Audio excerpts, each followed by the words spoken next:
প্রিয় শিক্ষার্থীবৃন্দ, সবাইকে শুভেচ্ছা। ভূগোল ব্যবহারিক ক্লাসে সবাইকে অভিনন্দন জানিয়ে ক্লাসটা শুরু করব। HSC geography practical presentation number আজকে কত? 6। ইতিপূর্বে আমি 5টি ক্লাস নিয়েছি। আজকে আমি 6 নম্বর যে ক্লাসটা আছে সেটা নিব। আজকে আমার আলোচ্য বিষয় হচ্ছে সমোন্নতি রেখা ও তার পার্শ্বচিত্র। সমোন্নতি রেখা ও তার পার্শ্বচিত্র। আজকে মূলত আমি সুষম ঢাল এবং উত্তাল ঢাল কিভাবে অঙ্কন করা যায় সেটা নিয়ে আলোচনা করব, এবং আরো আলোচনা করব কিভাবে এটা অঙ্কন করতে হয়, কিভাবে এর ছক অঙ্কন করতে হয়, সেগুলো সমোন্নত রেখা নিয়ে ইত্যাদি ইত্যাদি নিয়ে আমি আলোচনা করব। আমি আলোচনায় চলে আসি। এখানে একটা চিত্র দেওয়া আছে, দেখো। আমি প্রথমে আসি যে আসলে আমাদের যেটা দরকার, সমোন্নত রেখা তার পার্শ্বচিত্র। সমোন্নত রেখা বলতে কি বোঝায়? সমোন্নত রেখা হচ্ছে মানচিত্রে দুটি স্থানের দূরত্ব মানচিত্রের সমান উচ্চতা বিশিষ্ট স্থানগুলোকে ভূপৃষ্ঠের সমান উচ্চ, আবার বলি, ভুল হয়েছে। ভূপৃষ্ঠের সমান উচ্চতা বিশিষ্ট স্থানগুলোকে মানচিত্রে যে কাল্পনিক রেখা দ্বারা চিহ্নিত করা হয় সেগুলোকে সমোন্নত রেখা বলে, মানে সমান উচ্চতা বিশিষ্ট রেখা বলা হয়।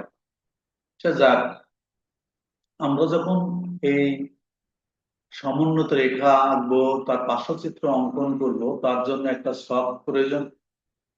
এখানে তিনটা না, এখানে পরিমাপ দুইটা করে আঁকলেও হবে এক পেজে। আমি সেইভাবে বলেছি। আমি একটা মাপ দিয়েছি এখানে। এখানে এ মাপ ছাড়াও অন্য মাপেও অঙ্কন করা যায়, সেটাও ভুল না। তবে এটা স্ট্যান্ডার্ড মাপ, এটা হলে ছবিটা একটু ভালো হয়, যেহেতু এটা একাদশ শ্রেণী দ্বাদশ শ্রেণী এইচএসসি পরীক্ষার্থীদের জন্য। সেজন্য একটু বড় হলে সমস্যা নাই। আমরা কি করব, প্রথমে এইটা কয় ইঞ্চি? এটা 3 ইঞ্চি দাগ দিব। এটা 3 ইঞ্চি একটা রেখা নেব। তারপরে দৈর্ঘ্য নেব 4 ইঞ্চি। এই যে 4 ইঞ্চি এখানে আমি লিখে দিয়েছি। তাহলে এইটা নিব 3 ইঞ্চি, এটা নিব 4 ইঞ্চি, উপরেরটাও 3 ইঞ্চি। এবার এটাকে আমরা, এই যে 2 ইঞ্চি লেখা আছে, অর্থাৎ এখান থেকে এই পর্যন্ত আর এখান থেকে এই পর্যন্ত, এটা আমরা অর্ধেক করে ফেলবো। সেটা নিব স্কেলের 2 ইঞ্চি। মনে থাকবে, স্কেলের 2 ইঞ্চি। তারপরে এখানে যে 2 ইঞ্চি হলো, তাকে আবার অর্ধেক করলে যেটা হয় সেটা হয়, এই যে এখান থেকে এই পর্যন্ত হয় 1 ইঞ্চি, এটাও হয় 1 ইঞ্চি। এইবার আমরা এই যে ঘরগুলো নিব নিচে, এগুলো কিন্তু আমরা 0.2 ইঞ্চি করে নিব। 4টা 5টা 6টা যে যা পারো সেটা নিবে।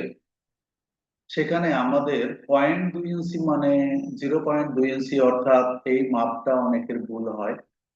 তোমাদের যে ইঞ্চি স্কেল আছে, সেই স্কেলের যে এটাকে 10 ভাগ করা আছে 1 ইঞ্চিকে, সেখানে তোমরা ওই 10 ভাগের 2 ভাগটা নেবে, দুটো ঘর নেবে। এই মাপটা এখান থেকে এই পর্যন্ত, এই যে স্কেল আছে স্কেলের 2 ঘর করে নিবে। তাহলে দেখবো মিলে গেছে। এইভাবে আমরা আসলে আগে ছকগুলো অঙ্কন করে নিব, তারপরে সমোন্নত রেখা আঁকবো, তারপরে তার পার্শ্বচিত্রটা অঙ্কন করব। এখানে আমি অঙ্কন করে দেখিয়েছি, দেখি। এই যে আমি দুটো চিত্র এখানে অঙ্কন করে দেখিয়েছি। ঠিক এমনই ভাবে তোমরা অঙ্কন করবে। চারিদিকে মার্জিন দিবে, উপরে লিখতে হবে, নিচে লিখতে হবে, এখানে সমোন্নত রেখা আঁকতে হবে।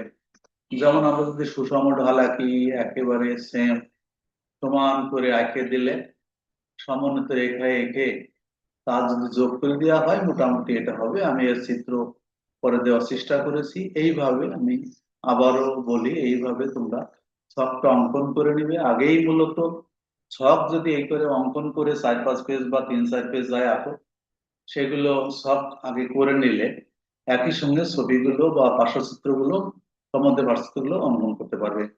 এবার আমরা আসলে নমুনা চিত্র দেখাই।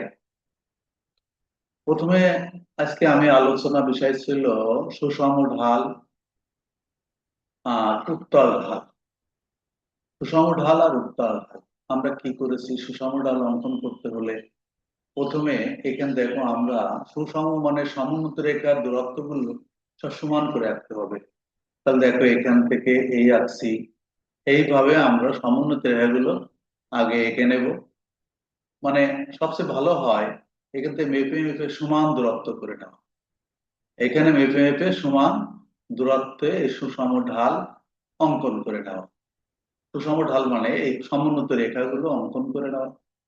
এখন তোমরা যেটা করবে, এই যে শেষে 100 আছে, এখান থেকে dot dot dot dot dot dot dot dot দিতে, যে এই দেখো এখানে সেট করবে।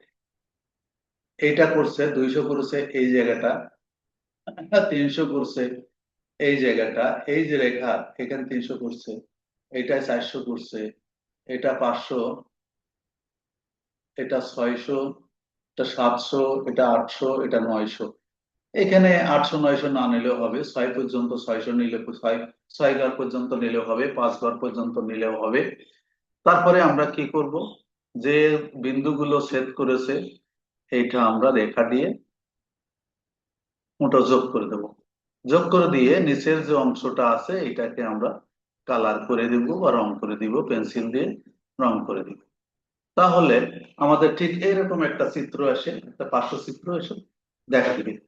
এবার আমরা তাহলে আমরা কি হলো, যে এই যে রেখাগুলো, এই রেখাগুলো আছে সমোন্নতি রেখা, এইটা তার পার্শ্বচিত্র, এটা তার পার্শ্বচিত্র যেটা সুষম ঢাল হয়ে গেল। এবং তার উচ্চতা লেখার জন্য 0, 200 ফিট, 400 ফিট, 0, 100 ফিট, 200 ফিট এরকম করে লিখে মোটামুটি 1000 ফিট পর্যন্ত চলে গেছে, আমার 900 ফিট পর্যন্ত এখানে দেখানো আছে। এইভাবে আমরা নিচে সুষম ঢালটা কতটা লিখে দেব। আর এখানে প্রস্থচ্ছেদ হচ্ছে এই ক খ, এটাকে বলা হয় প্রস্থচ্ছেদ ছেদ রেখা। ঠিক তেমনই ভাবে আমরা যখন উত্তাল ঢাল আঁকবো, সুষম যেমন সমন্বিত রেখাগুলো সমান দূরত্বে অঙ্কন করা হয়েছে, এখানে কিন্তু অঙ্কন করতে হবে ছোট থেকে বড়। আছে প্রথমে দেখো এই যে রেখাগুলো এই পাশ দিলেও হবে, এই রেখাগুলো প্রথমে ঘন ঘন হয়েছে, তারপরে একটু বড় হয়েছে, তারপরে আরেকটু দূরত্ব বেশি হয়েছে, তারপরে আরেকটু দূরত্ব, তারপরে আরেকটু দূরত্ব নিলে, অর্থাৎ ঘন থেকে যদি ফাঁকা ফাঁকা নেওয়া হয় এবং তার যে সমোন্নত রেখাগুলো হয়, সেই সমোন্নত রেখাগুলো যোগ করলে এখানে ছেদ করবে, এখানে ছেদ করবে, এখানে ছেদ করবে, এখানে ছেদ করবে, এখানে ছেদ করবে, এখানে ছেদ করবে, এখানে ছেদ করবে। এখন এই যে ছেদ বিন্দুগুলো যদি যোগ করে দেওয়া হয় তাহলে ঠিক এইরকম একটা চিত্র আসবে। তারপরে আমরা কি করব, তারপরে এই অংশটা কি করে দিতে হবে, রং করে বা কালি করে পেন্সিল দিয়ে ভরাট করে দিতে হবে। তাহলে এই উত্তল ঢালটা, পেটটা উঁচু এবং এটা সমান, এটা ঢালটা অঙ্কন হয়ে গেল। এবার ঠিক আগের মতো এখানে, এখানে অবশ্য মিটার লেখা আছে, সে মিটারও লেখা যেতে পারে, এই 100 ফিট, 200 ফিট, 300 ফিট এইভাবে আমরা এ পাশেও লিখে দিতে পারি।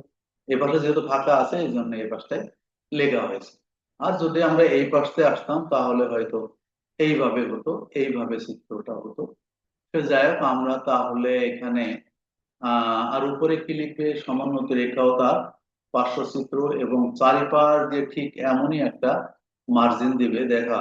আর এর একটা থেকে একটা দূরত্ব সমান হওয়া উচিত, হলে সমান্তরাল হলে এই ছবিগুলো খুব সুন্দর দেখায়। এটা যেহেতু ব্যবহারিক বিষয় সেজন্য এমন ভাবে আঁকাই উচিত। যাই হোক, সবাইকে অসংখ্য ধন্যবাদ জানিয়ে আজকের মতো এখানেই শেষ করি। আল্লাহ হাফেজ।